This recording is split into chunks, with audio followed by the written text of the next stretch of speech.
I'm Cameron Bowers. I'm here with your CCAA National Championships Countdown Show.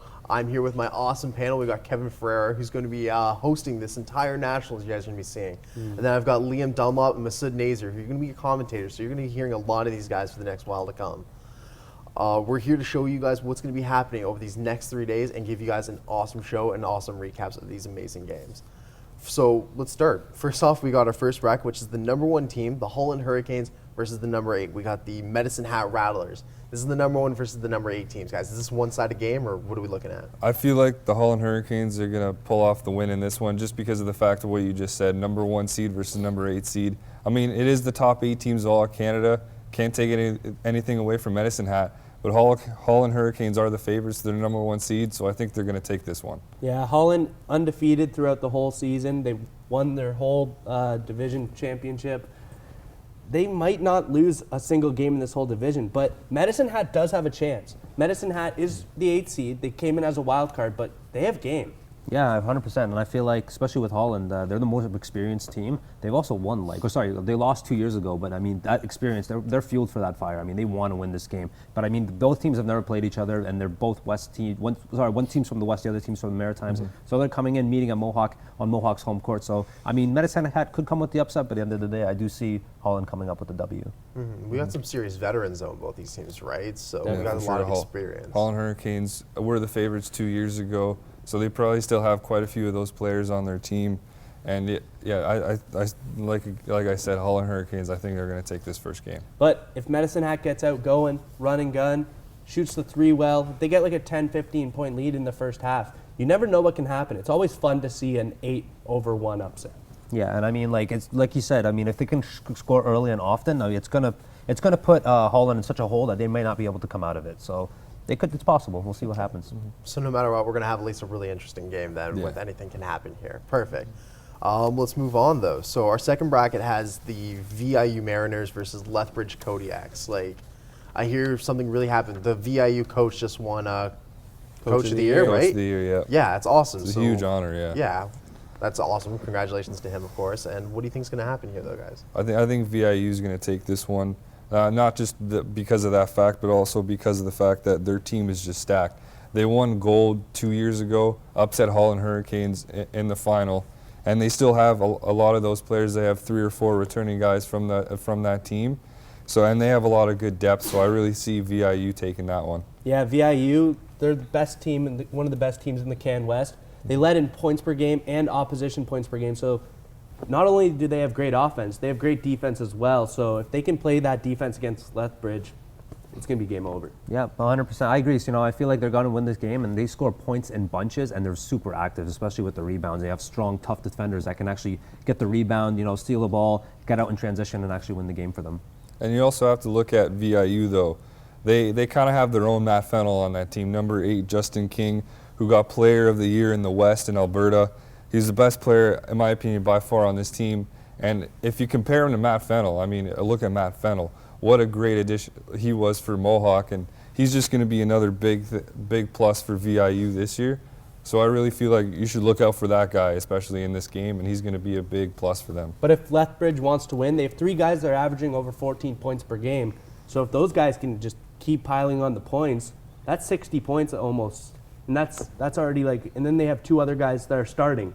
Yeah, plus a whole bench. Yeah, and if you're VIU, you want to stop those 3 players. Of course. You know what I mean? Because you don't want to have anything else outside of those players to actually score. So if they can shut down those 3 players, they have a really good chance of winning that game. Yeah. That's awesome. Our third bracket has us, #3, Mohawk Mountaineers versus the #6, the Champlain Cavaliers. So, come on, it's us. What are we hoping for here? Does it look good? I might be a little biased, but I think Mohawk's going to take this game. But then again, look at the Mohawk team. I mean, we've been watching them all year long, but they are so deep, not only in their bench, but their starting lineup too. You have Matt Fennell, who just won CCAA Player of the Year last night, which is a huge honor. It's a huge plus for us. He gets 28 points per game on average. He's a huge guy on the Mohawk team. Not only that, but you have 2 big defensive players in Andrew Sicatini and Taylor Dalhanick, plus your 2 main point guards, Matt Saval, Patrick Ivoroni, plus your bench. I mean, you can't go wrong with O.J. Mohawk. Watson, Lamar Barr, Jeff Hunt. You just keep going. Yeah. Yeah, Mohawk, they won the OCAA. And the OCAA is arguably the toughest division in all of Canada. So if they win that, I think they have a chance to win the CCAA. They're ranked number 3, but Champlain is nothing to laugh at. Not at all. And I feel like, especially with the point guard play, they have their first point guard and their backup point guard. Very active, super fast. I mean, those two, and that's exactly where Mohawk, I feel like, actually, no, that's not where they're weak. They're rebounding. They're really super active on the rebounding, and I feel like that's where Mohawk lacks the most. And I feel like if Champlain's going to expose any area on the defense for that, it's there. I feel like an interesting matchup tonight, if it happens, on the floor, is if you put Ivoroni and Saval on the floor for Mohawk. I feel like Champlain's going to play their 2 best point guards.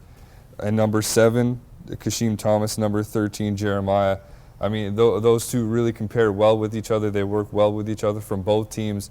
So if you see either 2 go on the floor, expect the other 2 to go on the floor too to work against them.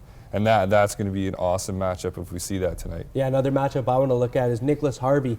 He's a big 6'9" big man for Champlain. He'll be facing off against 6'7" Taylor Dowhanick. Those guys are just big boys. They average a lot of blocks.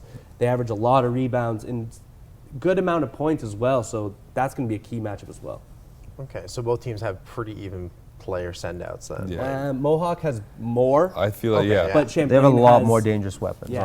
on Mohawk's side than Champlain does, for sure. Okay, awesome. Well, then let's move right ahead to our 4th bracket then, guys, where we have, oh man, one moment. We got, there it is, Humber Hawks versus the Langara Falcons. So, Humber, I'm hearing so much about them. Like, what do we think is going to happen here? In my opinion, I think the Langara Falcons are going to take this one. They won gold last year for CCAAs. I mean, they're defending CCAA gold medalists. So, I mean, that says a lot. They have such a deep team as well. I mean, they have 6 fifth-year players returning to this team, which is unheard of for any team all across Canada. So, I mean, that's huge in the depth. They have so many veterans that can help out some of the newer players that haven't really been in this situation. I mean, this is a big deal. They might be nervous, so they're going to be there to kind of calm those nerves. And I think the Langara Falcons has the experience to take this game. I have Humber. Personally, I have Humber. They pass the ball very well. They're a very big team. And they have Tyrone Dixon. Yeah. Dixon, he won OCAA Defensive Player of the Year, and he's just a freak. He's a freak on the boards. He's so fast, and he gets out going. And if he matches up against one of their weaker players, Langara's weaker players, if they have any, that could be a big mismatch for Humber. And I feel like this is one of those games where we're not going to really know who's going to win. I feel like Langara Falcons and the Humber Hawks, they really match up well against each other. I know one team's really experienced, and they have the former coach of the year, what they had on their team. And with Humber, they're really good at shooting.